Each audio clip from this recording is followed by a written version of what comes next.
everybody, welcome to Pi Library. I am Manisha and you all must be knowing कि आपका BRC का form has released and आपका exam I think within a month or two होगा because during my time ये exam मार्च में conduct हुआ था and as far as I remember वो मार्च 8 या मार्च 10th of March में that exam was held. तो बात यह है कि I will teach you guys regarding BARC written exam. मैं स्पेसिफिकली रिटन एग्जाम के लिए ही पढ़ाऊँगी आपको एंड गेट वाला एग्ज़ाम वाला मैं डील नहीं करूँगी बिकॉज पहला आपका गेट का एग्ज़ाम हो चुका होगा तब तक, और BRC रिटन एग्ज़ाम से separately you can enter this interview process और गेट से या फिर दोनों से. तो अगर चाहे आप गेट के वाया जाओ या फिर रिटन एग्ज़ाम के वाया जाओ एंड सब्सिक्वेंटली आपका एक इंटरव्यू होगा, तो दोनों मोड्स उतने ही लेजिटिमेट हैं. दोनों मोड से आप एंट्री करते हो तो उतना ही वैल्यूएबल है, उसमें कोई कंपैरिजन नहीं है. But at the same time written exam निकालना थोड़ा सा डिफ़िकल्ट स्टूडेंट्स के लिए इसलिए हो जाता है. What I feel is because of the speed, क्योंकि एग्ज़ाम का जो टाइम होता है वो काफ़ी कम होता है as compare to like 3 hours जो हम कन्वेंशनल सोच के चलते हैं हर एग्ज़ाम के लिए. इस एग्ज़ाम में वो 2 आवर्स हो जाते हैं.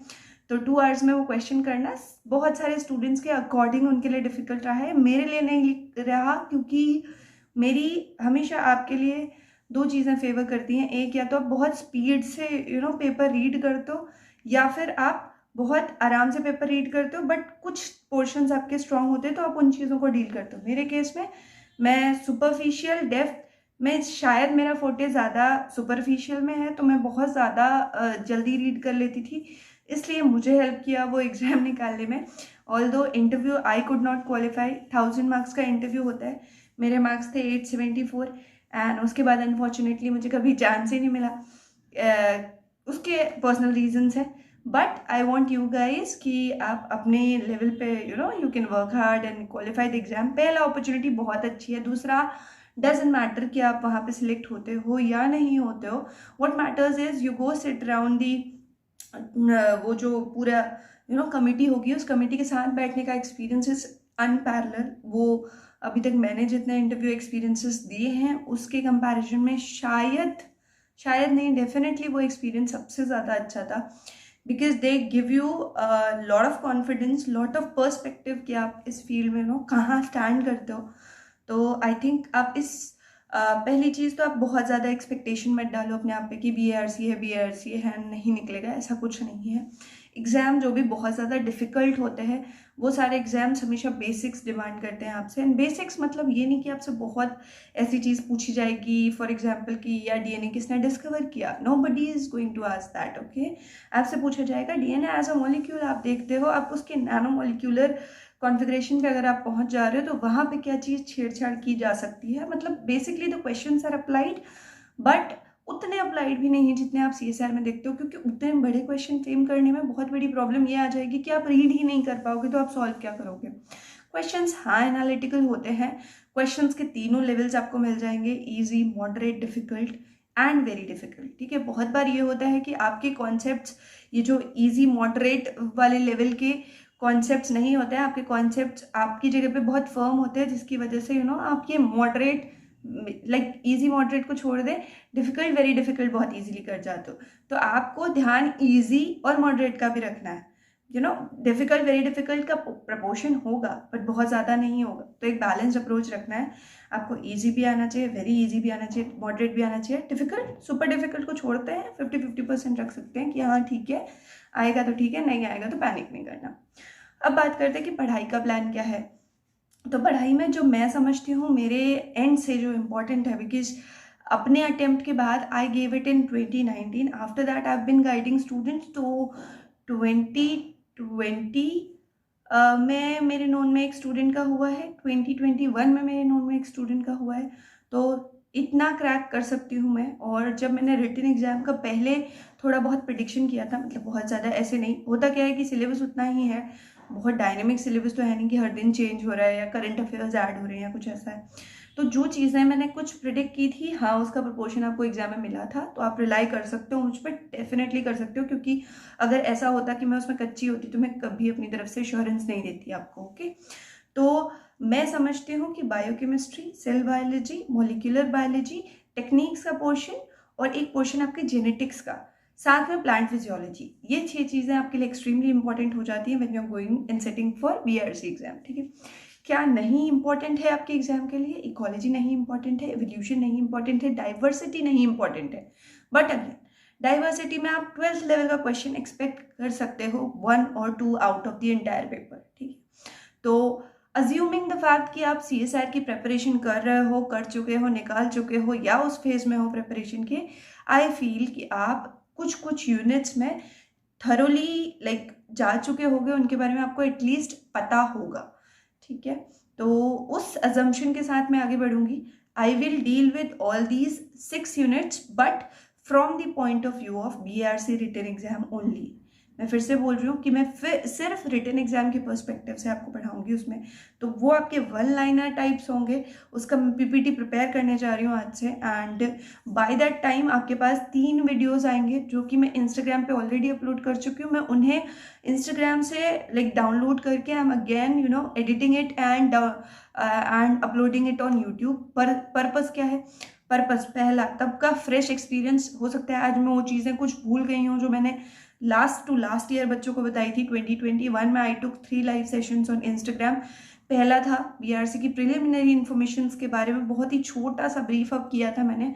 बीच में कुछ नॉन सिग्निफिकेंट बातें आएंगी, इनसिग्निफिकेंट बातों को वहाँ पे आप अवॉइड करना, क्योंकि वो बेसिकली मैं लैब में बैठ के लाइव सेशन ले रही थी, तो लाइव में जो इंटरेक्शन था उसकी बातें होंगी। कोशिश करें अवॉइड करें, अगर नहीं अवॉइड करते तो अगर फ्लो में आपको लग रहा है आपको कुछ समझ में आ रहा है तो ठीक है। मैं आपको पहले से ही आई एम गिविंग यू एक प्री कैप बता दे रही हूँ कि उसमें क्या चीज़ें आपको लगेगा कि अरे ये क्या डाल दिया।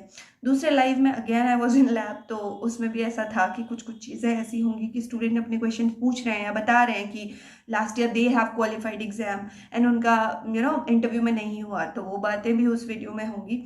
ये सेकेंड वीडियो की बात कर रही हूँ मैं। थर्ड वीडियो वॉज जब 2021 का एग्जाम हुआ था। एग्जाम 2 शिफ्ट में हुआ था। पहली शिफ्ट देने के बाद मैंने कुछ पहली शिफ्ट के बाद एक ट्रिविया मिल गया था सेकेंड शिफ्ट के लोगों को, और सेकेंड शिफ्ट के लोगों का पेपर डिफरेंट था पहली शिफ्ट से, लेकिन उस एग्जाम में भी प्लांट फिजियोलॉजी बहुत ज़्यादा था। मेरे टाइम पे भी plant physiology, molecular biology, biochemistry ज़्यादा थी, लेकिन इस टाइम पे भी प्लांट फिजियोलॉजी काफ़ी ज़्यादा थी। और प्लांट फिजियोलॉजी के आप नॉर्मल क्वेश्चंस मत एक्सपेक्ट करना। प्लांट फिजियोलॉजी में वो कोई photo system, normal photo system भी नहीं हटाते, फोटो सिस्टम्स हटा देते हैं।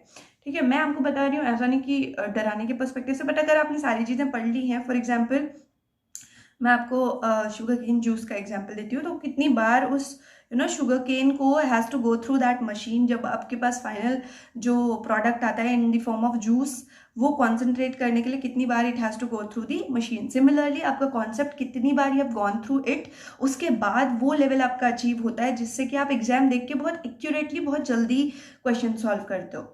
आई think you are getting my point. मैं जो कह रही हूँ, मल्टीपल रिविजन्स आर रिक्वायर्ड। आपको मल्टीपल रिविजन्स करने हैं। मल्टीपल रिविजन्स के बाद ना आप कनेक्शंस बिल्ड करने लगते हो। आप खुद के साथ ही एक्सपेरिमेंट करके देखना। Just give yourself certain subtopics of any unit and कोशिश करो कि यू रिसाइट इट। 5 मिनट का टाइम दो और बोलो कि बोलो इसके बारे में। एंड अगर आप कहीं अटकते हो दैट मीन्स कनेक्शन में प्रॉब्लम है, अगर आप नहीं अटकते हो कनेक्शन में प्रॉब्लम नहीं है। जनरल एक्सरसाइजेस, रिवीजन की वो सारी चीज़ें मैं ऐड ऑन करते रहूँगी।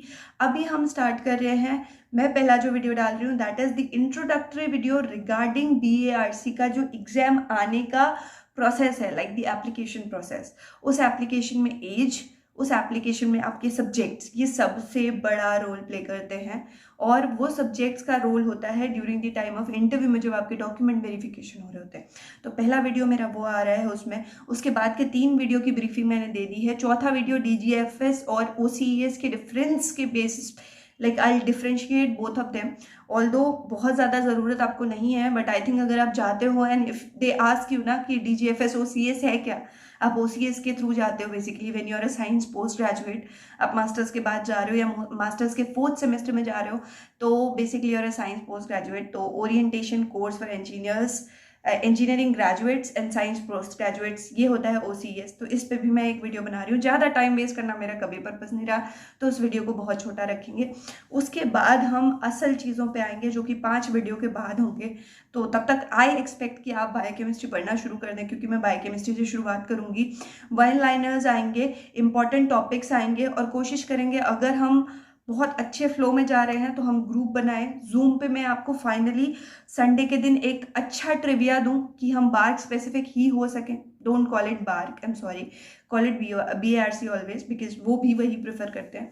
तो ठीक है, तो कोशिश करेंगे कि जूम पे मैं आपको व्हाट आई डू इज आपको ट्रैक पे रखने की कोशिश करूंगी। बिट्स एंड पीसेस में इन्फॉर्मेशन आपको भी लानी पड़ेगी, कभी भी एक चीज़ बहुत इनफ नहीं होती, बट हाँ मैं वो बेस दे दूंगी जिस पे आप चल सकते हो, जिस पे आप अपनी चीज़ें एग्रीगेट कर सकते हो, और प्लस वो एग्रीगेशन क्या है वो भी मैं आपको बता दूंगी। ठीक है, thank you everybody. I hope, pray and wish कि आप लोग एग्जाम निकालो, एंड आज से ही सीरियस हो जाओ यार। डेट आने के बाद सीरियस होना, मैं उन इंसानों में से नहीं हूँ। आप सीरियस हो जाओ, बिकॉज एग्जाम तो होना है। एंड देर आर स्टूडेंट जिनका मेरे पास कॉल आया है कि मतलब उनका है क्लियर कि सोर्स मिले ना मिले। One of the student is from food tech, कि सोर्स मिले ना मिले निकालना है एग्जाम। तो वो शिद्दत रखो, एग्जाम तो निकलेगा ही, उसमें तो कोई दो राय नहीं है। और अगर निकलेगा तो आप बहुत अच्छे अच्छे experiences you will be in my place, आप समझ पाओगे उस चीज़ को बेटरली। एक बहुत अच्छा एक्सपीरियंस है वो, once in a life time experience है। एग्ज़ाम निकालो, उसके बाद इंटरव्यू गाइडेंस पे बात करते हैं। All the best, good luck for your exam, and पढ़ते रहो, रुकना नहीं है आपको। डेफिनेटली एग्जाम होना ही है, क्योंकि अभी ऐसा कोई सीन नहीं है कि पोस्ट आ गई है। इस बार का रिक्रूटमेंट कितनी जल्दी होगा आपको पता भी नहीं चल जाएगा। जून तक आपके इंटरव्यूज़ हो जाएंगे, अगस्त तक हो सकता है हमें कोई साइंटिफिक ऑफिसर इन्हीं में से मिल जाए। ठीक है, so on this note, thank you everybody.